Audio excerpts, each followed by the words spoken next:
مسعود رئیسی فعال حقوق بشر همراه ما هستند. آقای رئیسی، از تظاهراتی که امروز در زاهدان راست که اتفاق افتاده مجددا آغاز بکنیم. علیرغم تمام تهدیدها، تمام محدودیت‌ها، مردم زاهدان همچنان این جمعه‌های اعتراضی رو زنده نگه داشتن.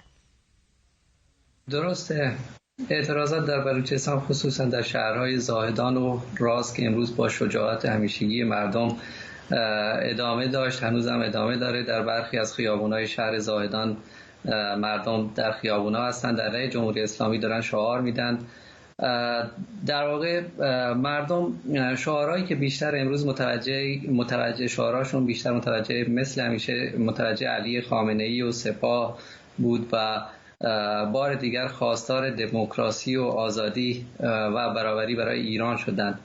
در طول 2 هفته اخیر فشارهای خیلی زیادی بر مردم بلوچستان بوده. به شدت این فشارها افزایش یافته. صدها جوان در شهرهای مختلف بلوچستان بازداشت شدند. بسیاری از کسانی که قبلا بازداشت شده بودند احکام سنگین حبس و اعدام بهشون ابلاغ شده توی زندان. ولی مردم نمیتونن جنایاتی که جمهوری اسلامی در طول این 4 دهه حکمرانی جمهوری اسلامی شاهدش بودن، خصوصا در بلوچستان که ما شاهد هستیم روزانه جوانان بلوچ به بهانه‌های مختلف کشته میشن و در همین 10-11 روز ابتدایی سال 2022 نزدیک به 10-12 نفر از شهروندان بلوچ اعدام شدند یا با تیراندازی مستقیم نیروهای نظامی در جاده‌ها در شهرهای مختلف کشته شدند. مردم علیرغم وجود این فشارها باز هم به خیابونا میان و اعتراض خودشون رو اعلام میکنن و این نشون میده که سرکوب، بازداشت و اعدام هیچ تأثیری بر خواسته های مشروع مردم نداره و اونا خواستار تغییر هستن. این تغییر جز سرنگونی رژیم جمهوری اسلامی میسر نخواهد شد.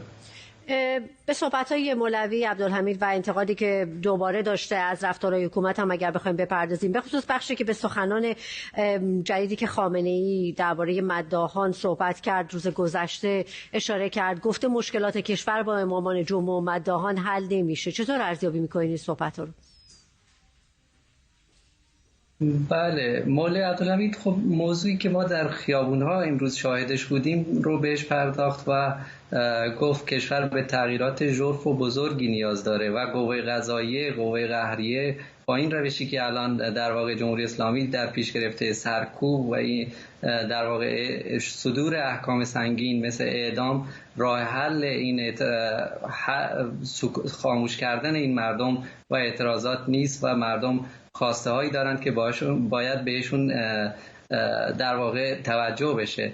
ایشون خطاب به علی خامنه‌ای به صورت غیر مستقیم گفتند که سخنرانان و مدان نمیتونن مسئله رو حل کنن و هر کسی در یه زمینه خاصی تخصص داره و مسائلی که اکنون ما در طول این 3 ماه در کشور شاهدش بودیم نیاز به سیاسیون و کسانی که در سیاست و در واقع حکومتداری تخصص دارن نیاز داره و مداحان نمیتونن کاری انجام بدن.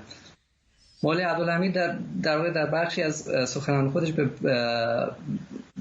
به نظامی شدن کشور هم اشاره داشت به صورت غیر مستقیم و گفتند که احضار و بازداشت کسانی که با مردم بودند با مشکل گشا نخواهد بود و به نظر من اشاره ایشون به احضار مولوی محمد حسین گرگیج از روحانیون برجسته اهل سنت در استان گلستان بود که در چند روز گذشته فشار خیلی زیادی رو اونجا بهش وارد کردن و به دادگاه ویژه روحانیت گرگان در واقع احضارش کردن. من فکر میکنم همونطوری که ما امروز هم در صحبت‌های مولوی و هم اون چیزی که در خیابون‌های راسک و زاهدان شاهدش بودیم، مردم نه تنها با این سرکوب در واقع و فشارهایی که هست عقب نشینی نخواهند کرد، بلکه این سرکوبات جان تازه‌ای به این مردم میدن و مردم بلوچستان از همه ایرانیان طی روزهای اخیر با انتشار فراخوان‌هایی خواستند که روزهای جمعه اونها هم بیان بیرون و در خیابون‌ها از حمایت از مردم بلوچستان و اعتراضاتی که هستن در واقع حمایت کنند و این انقلاب رو به ثمر برسونند. سپاسگزارم از توضیحات شما مسعود رئیسی فعال حقوق بشر.